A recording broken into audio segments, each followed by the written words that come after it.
Hi! Today I'm going to show you Naviate's min-max surface. This command creates a combination surface of the minimum or maximum elevations for several base surfaces, as in this example where I have several pipe corridor surfaces that I want to combine to a complete trench corridor surface. When I start the command, I set a name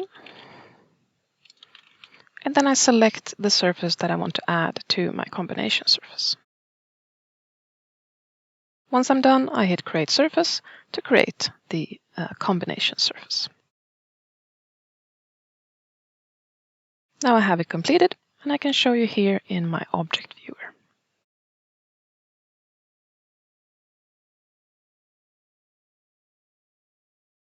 If one of the original surfaces are updated, as I do now when I update my corridor, we can see down at the far right,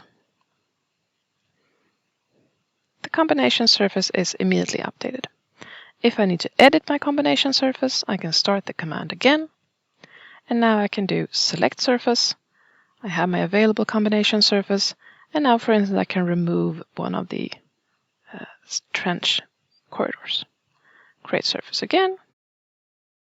And now it is recreated without that corridor. Thank you for watching.